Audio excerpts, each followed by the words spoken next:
Alright guys, welcome to the next part of Let's Play Dragon Ball Z Budokai. And now we are beginning the Namekian saga. This should be fun, where we take on two of the Ginyu Force members instead of all of them. You know, we only take on two in this game. And then we take on Frieza. Only like I think only like one of Frieza's forms. We only fight one of Frieza's forms in the Namekian saga. We don't fight his original form, only his final form. But yeah. Ooh. I mean, sometimes this little title, this opening changes sometimes. I know it will for the next saga, but that won't be for a while. Changes a little bit, but I don't think it changes for this one. Whatever. Oh, dragon, right? Oh, shit.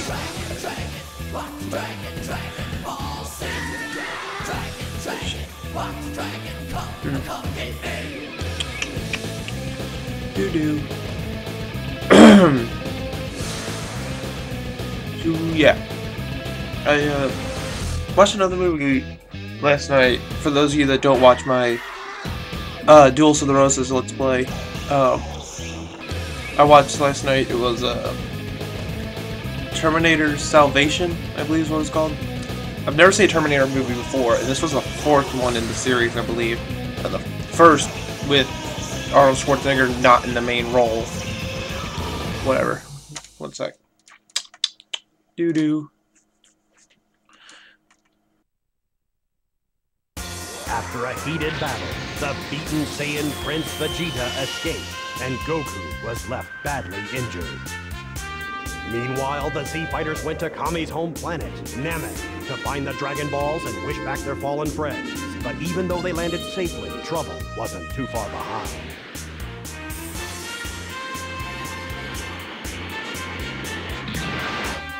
Something terrible was about to rain down from the Namekian skies.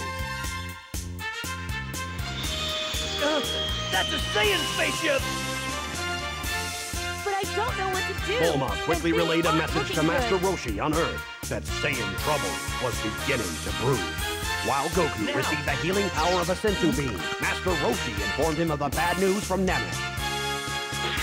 The Sensu Beans didn't take long, and Goku was at full power once again. Fearing the worst, Goku flew to Dr. Brief's laboratory to board the eccentric scientist's spaceship. All aboard! First stop, Namek.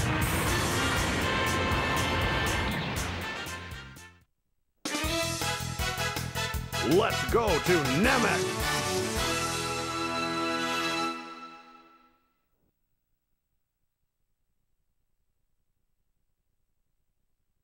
Well, I'd better start my training if I hope to stand a chance against Vegeta.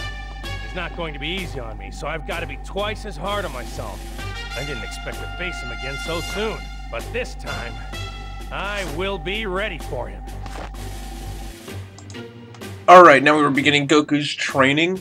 There's 3 parts to his training here. This is the first one. We have to deflect back 15 Ki Blast waves. Basically, what you do is just press guard right before the Ki Blast hits you. But you can just continuously tap guard as I do. Because I'm bad at timing, so if you're bad at timing, just continuously tap guard. That easy. But yeah.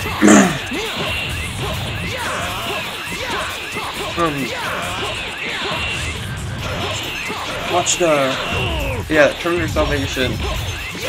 And as much as I wanted to like it, I just hated the living hell out of it.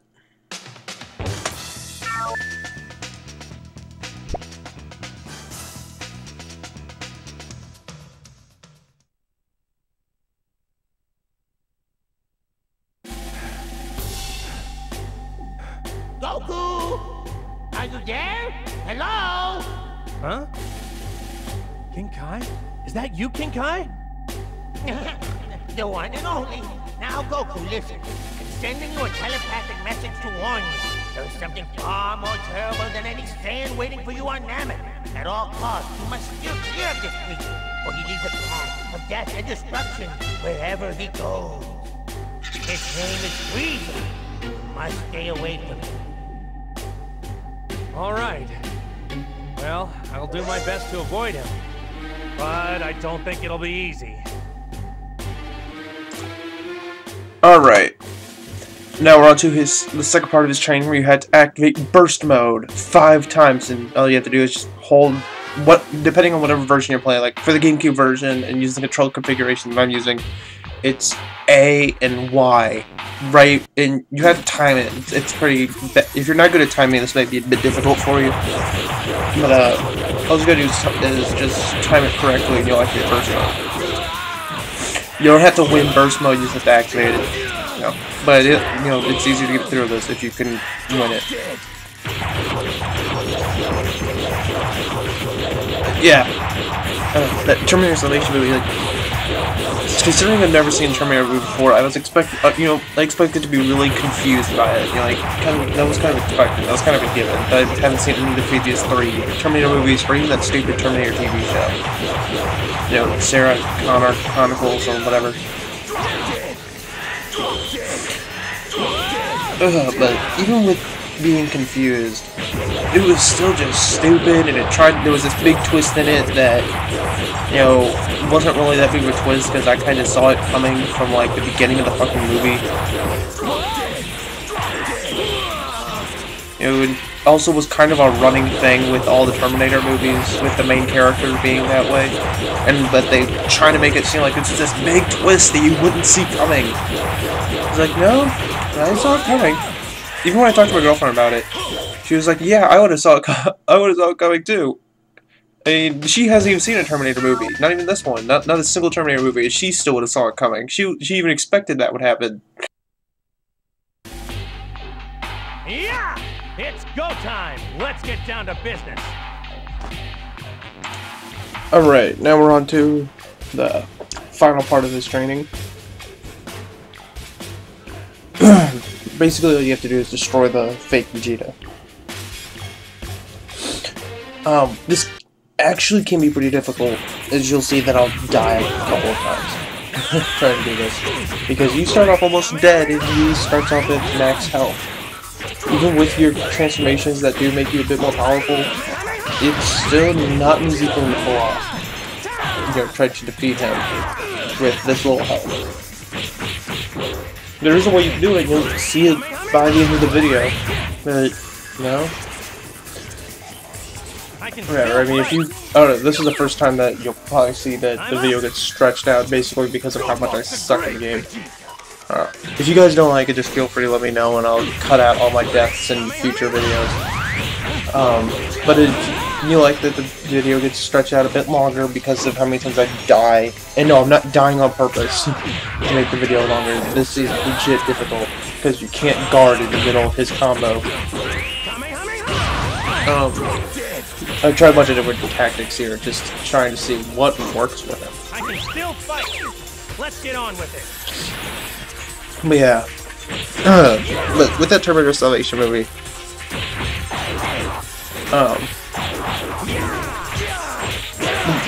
aside from the big twist and whatever, it just didn't make a whole lot of sense, because there was a part where they're talking about how they were going to perform a science experiment on the main character. And, that part, they didn't really, they probably said what the science experiment would do to him, but, the characters are mumbling to each other, which makes it incredibly hard to understand what they're saying. And I should listen to myself, because I'm probably mumbling a lot too. Still.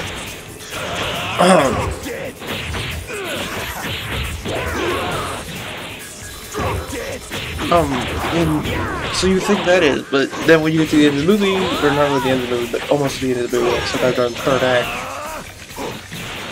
or the final act, whatever.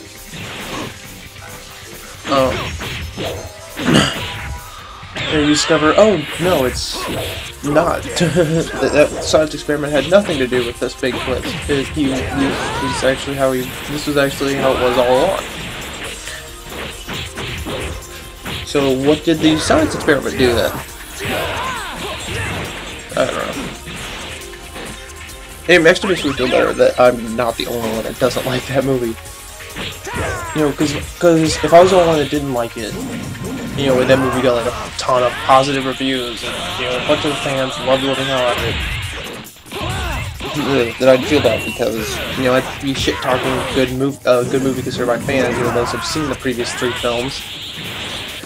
But considering they don't even like it, then again, the Terminator fan base I've discovered by doing research on Terminator Salvation, I've discovered the Terminator fan base is extremely split on what they consider to be the Terminator series.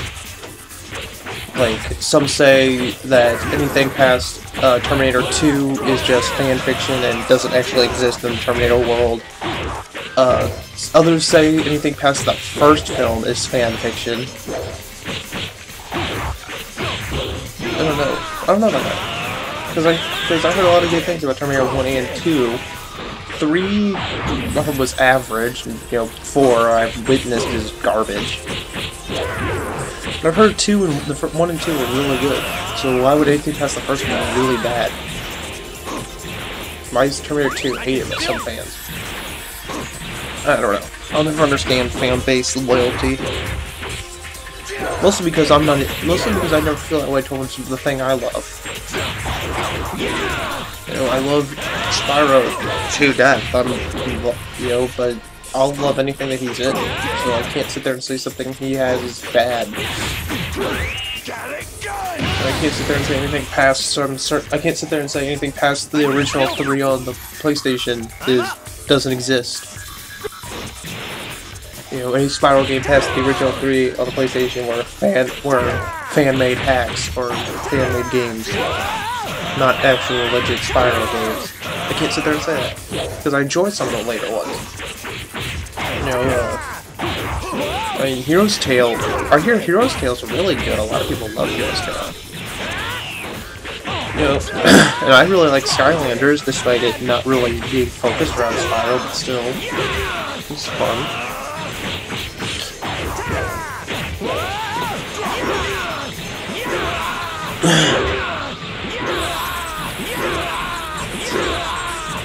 The only Spyro game I could legit say that I didn't really like all that much, or at least not as much as I love the others, is Spyro Season of Ice, I believe it was, Season of Ice. I guess you can throw in Season of Fire, but I haven't played Season of Fire, but I'm going with Season of Ice. Simply because I don't like top-down perspectives on a platform. Ever since I've been a little kid, I hated that camera angle when it comes to platformers. I hate it from a top-down because the first platformer I played that way was Croc 2 on the Game Boy Color. And that had top-down view.